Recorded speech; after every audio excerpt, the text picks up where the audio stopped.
benvenuti alla TG Sicilia. Le principali notizie. Pirateria audiovisiva, smantellata una rete internazionale che serviva illegalmente 22 milioni di utenti. Sequestrati oltre 2500 canali diffusi nel web. L'offensiva, la più vasta realizzata finora, coordinata dalla Procura di Catania. Smaltimento illecito di rifiuti. I carabinieri del nucleo forestale hanno scoperto un traffico fra Alcamo e il Palermitano che avrebbe fruttato 300.000 euro in un solo anno. L'orco in casa, a Gela una minorenne costretta a subire per anni le violenze del compagno della madre, ora messo ai domiciliari. Isole ecologiche, a Catania è inaugurato il 5° centro di raccolta nel quartiere Borgo Sanzio. Nuovo appello del sindaco trentino, fine degli alibi, ognuno deve contribuire a migliorare la città. Palermo rischia di restare con i rubinetti a secco a fine gennaio ed è sempre crisi anche a Caltanissetta, l'acqua arriva ogni 6 giorni. Negli invasi è rimasto solo il 10% della capienza. No ai termovalorizzatori previsti dal governatore Schifani, sit-in davanti a Palazzo d'Orleana a Palermo, Legambiente in prima fila, gli inceneritori non risolveranno l'emergenza. Panettone o Pandoro, testa a testa fra gli amanti del classico che non rinunciano al dolce con uva passa e canditi e i più giovani che scelgono quello ricoperto di zucchero. Calcio, Coppa Italia, il Catania con 6 primavera in campo, crolla in casa con il Trapani in Coppa. I Granata vincono 5-0 al Massimino e passano il turno. I rossazzurri, detentori del trofeo, escono di scena.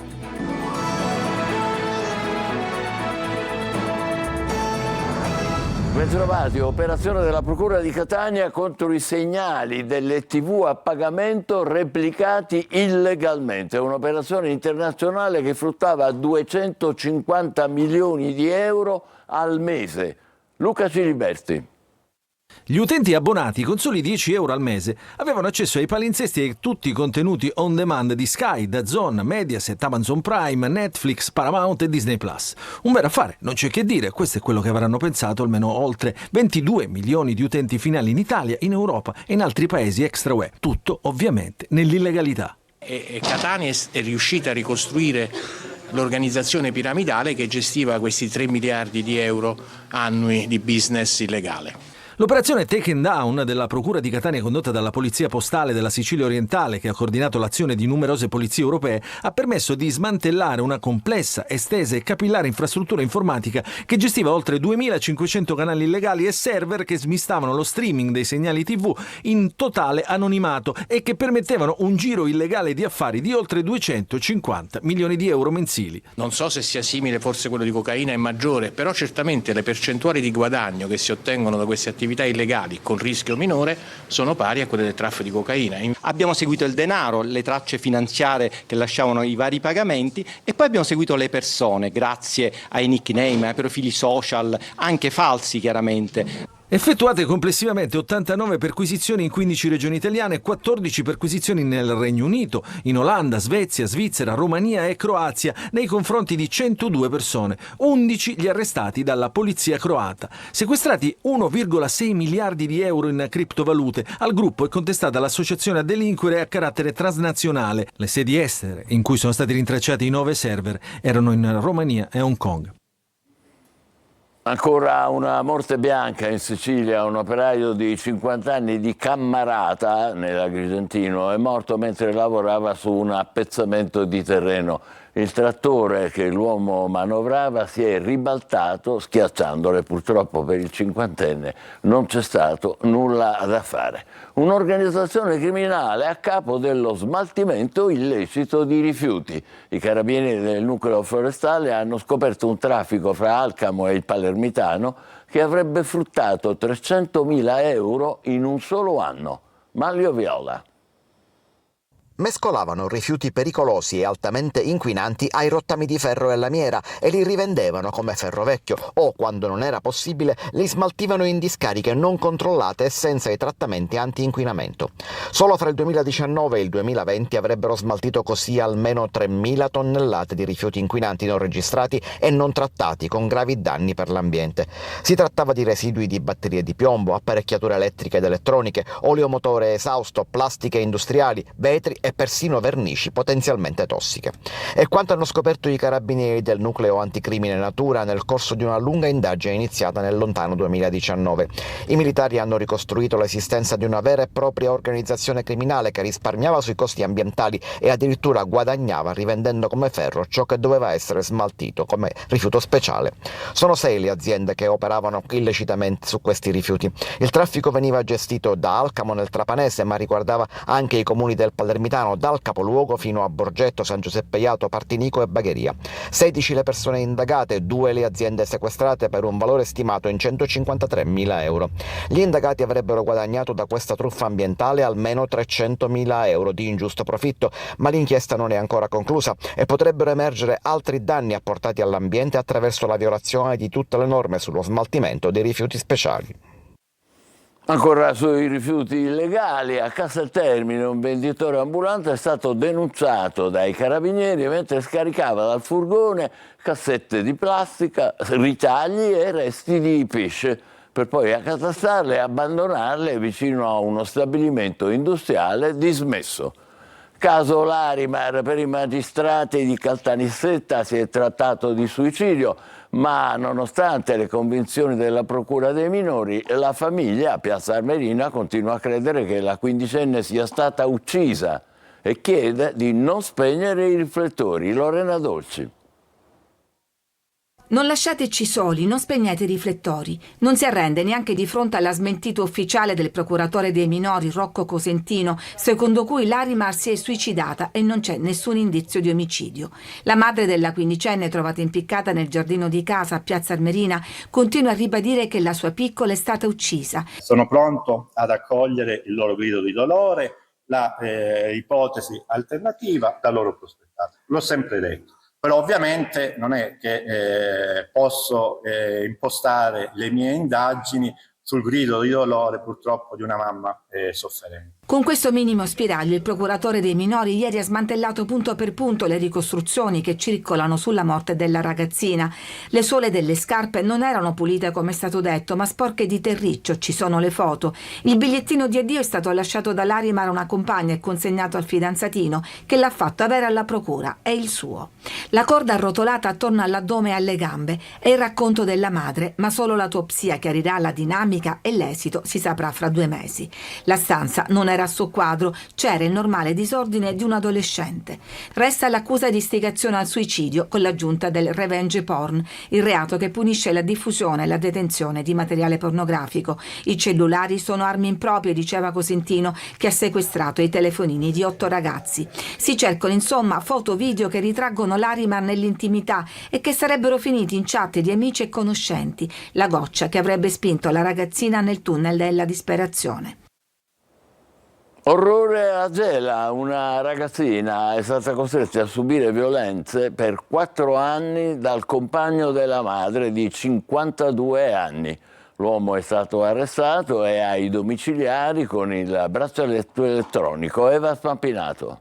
L'eco del 25 novembre, la giornata mondiale contro la violenza sulle donne, non si è ancora spenta che già un altro caso di abusi viene fuori dalla Sicilia.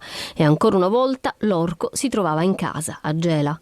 Un uomo del quale ci si sarebbe dovuti fidare, il compagno della madre, ma che invece si è rivelato un mostro. Lui, 52 anni, approfittava della figlia della sua convivente, che non aveva nemmeno 14 anni. Gli abusi sarebbero cominciati nel 2020 e continuati fino a settembre del 2024.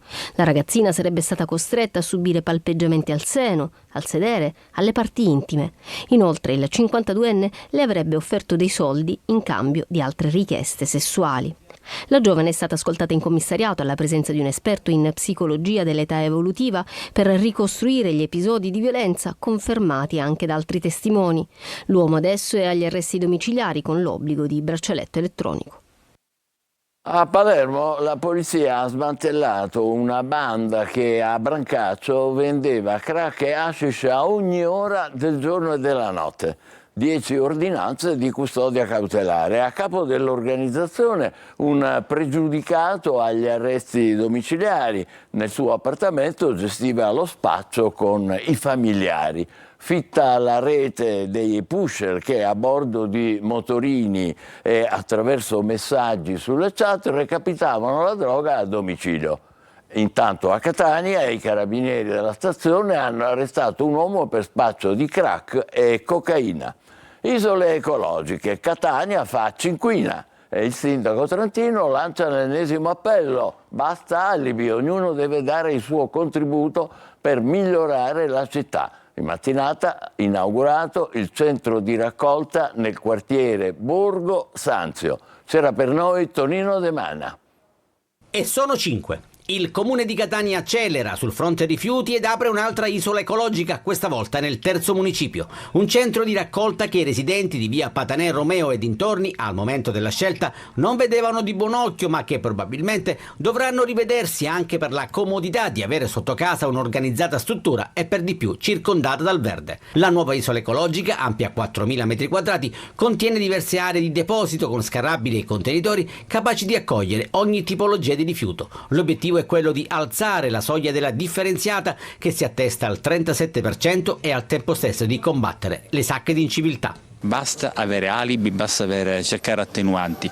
Noi rispetto a una condizione di forte criticità quale è quella della raccolta dei rifiuti, anzi non della raccolta dei rifiuti, dell'abbandono di rifiuti, stiamo esprimendo un forte sforzo.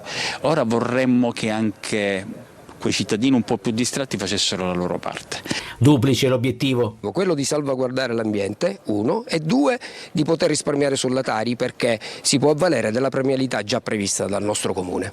Anche il centro comunale di raccolta di via Patanè Romeo è stato realizzato con fondi comunitari PON Metro. La struttura sarà aperta al pubblico da lunedì al sabato dalle 9.30 alle 15.30, domenica e festivi esclusi.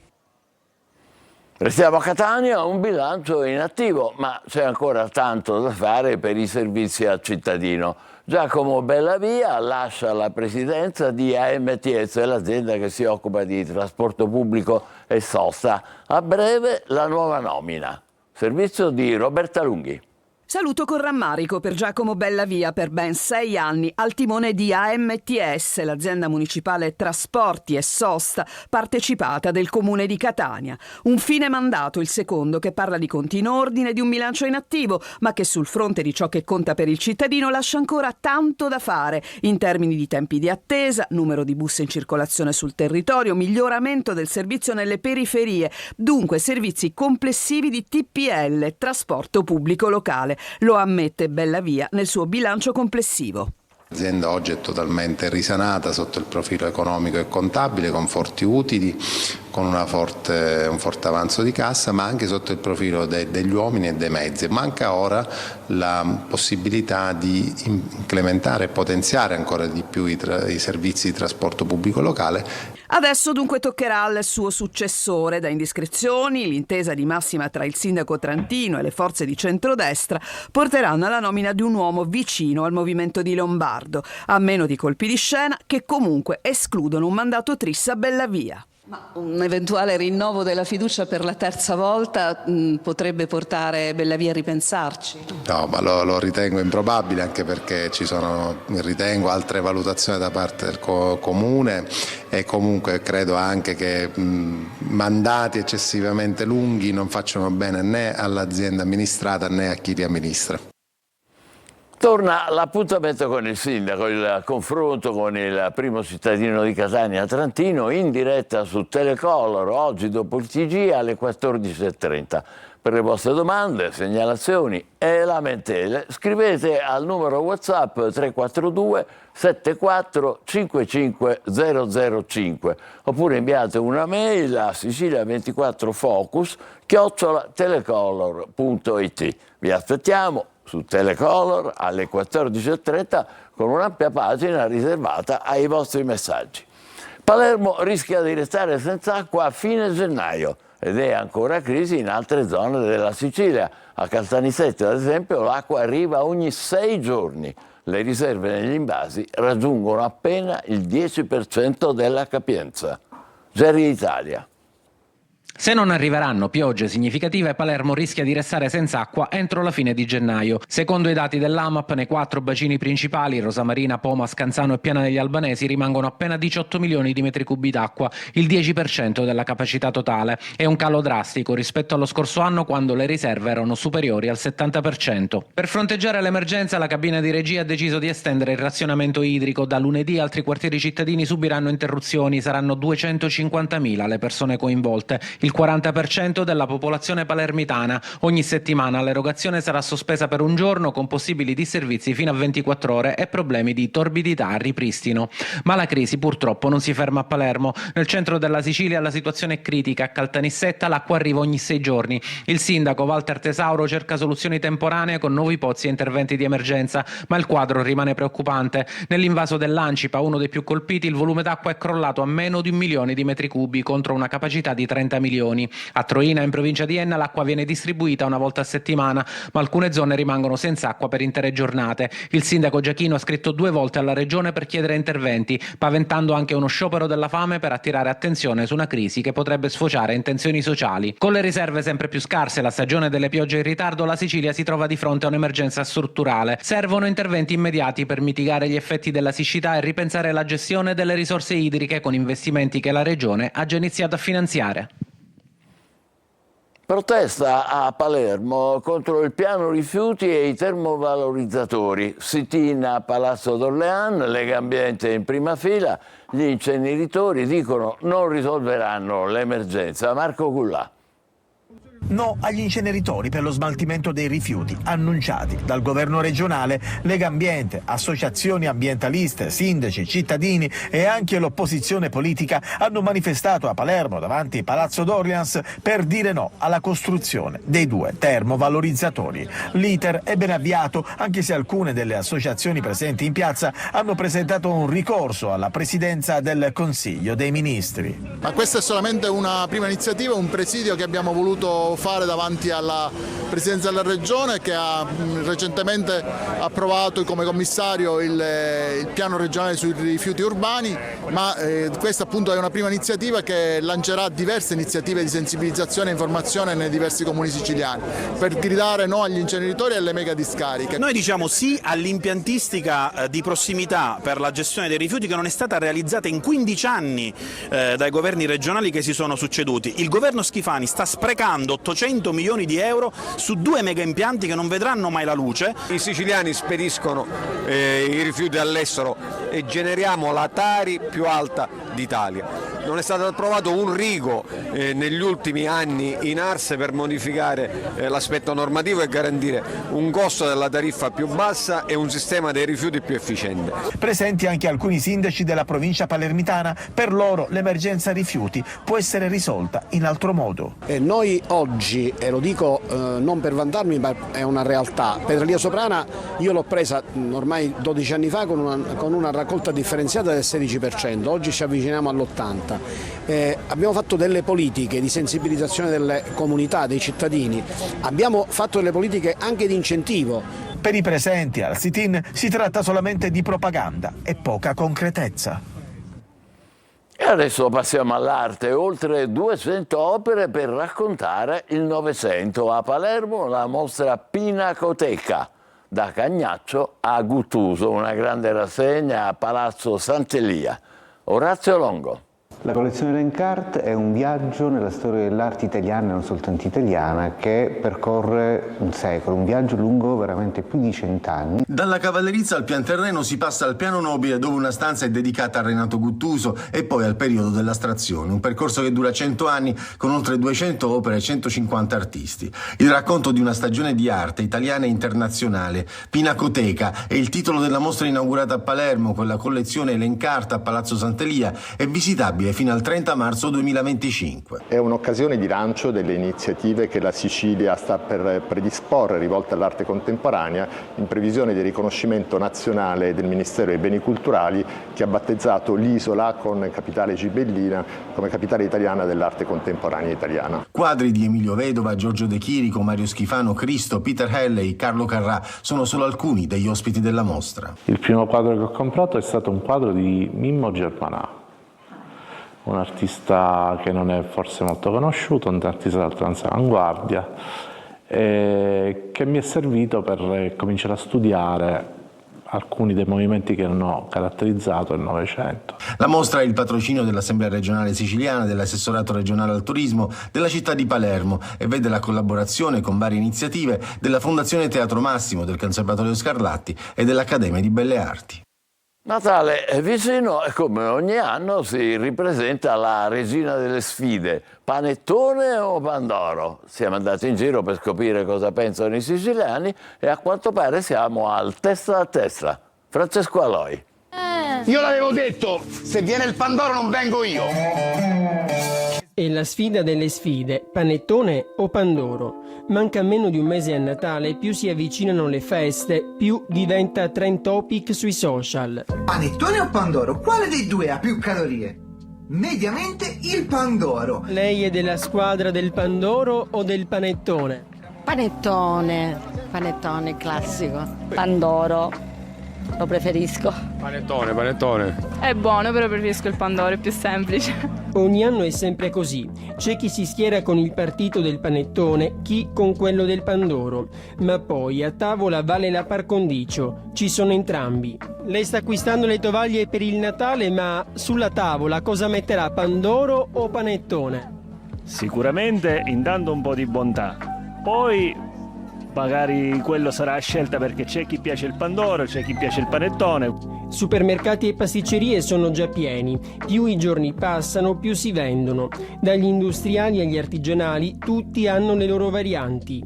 Rigorosamente panettone, però 2.0, quindi magari il panettone farcito con le creme al pistacchio, quelle un po' più particolari. Preferisco quello artigianale che fanno ripieno col pistacchio, che a Catania sono specialisti su queste cose.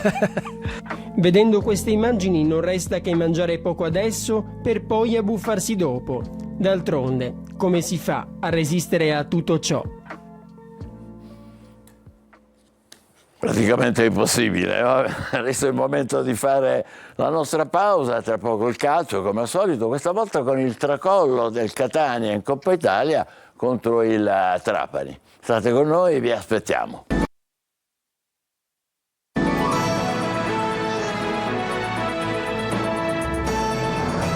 Andiamo con il calcio, il Catania infarcito di giovani crolla in casa con il Trapani in Coppa Italia. Finisce 5-0 per i Granata che passano il turno. Sabato al Massimino arriva la Cavese in campionato. Marco Carli. Si dovrebbero aggregare Lunetta, forse per la rifinitura anche Guglielmotti, De Rose farà qualcosina sicuramente. La notizia migliore di una serata e di una partita consegnata ai Granata per i tifosi del Catania arriva dal potenziale recupero di qualcuno per la gara di sabato con la Cavese, perché la lunga lista di indisponibili ha evidentemente condizionato le scelte della partita di Coppa, finita 5-0 per il Trapani. È un momento che devi fare delle scelte e dare priorità a una cosa o all'altra. Abbiamo deciso di comune accordo di prendere questa linea. E allora, come preannunciato dallo stesso tecnico, 6 baby in campo. La differenza di esperienza è lampante e le prestazioni di alcuni componenti della prima squadra, fatta eccezione per il positivo Quaini, non aiutano. Il Trapani va subito avanti con Carraro su punizione, colpisce un doppio palo con Gelli e poi ancora con Celiento, già in rete al Massimino in campionato, fa 2-0. In avvio di ripresa il tris di Karic che al volo batte Adamonis e chiude definitivamente Catanese, una partita senza storia. Ho fatto rifiatare alcuni della rosa, ma avendo la possibilità di contare su una rosa di grande qualità e grande quantità, ho allestito una formazione che potesse comunque farci fare una grande partita. Sono molto contento per giocatori che magari in questo momento hanno avuto meno spazio. Le reti di Spini di sinistro su altro regalo della difesa catanese e di Canutè allo scadere servono solo a rendere più rotondo il risultato per i trapanesi che passano il turno. Il Catania molla la coppa vinta l'anno scorso e ora non può che concentrarsi sul campionato. Noi ci fermiamo qui, torneremo alle 20. Per quanto riguarda il sindaco Trantino vi ricordo l'appuntamento alle 14:30 su Telecolor. Grazie per essere stati con noi, buon pomeriggio.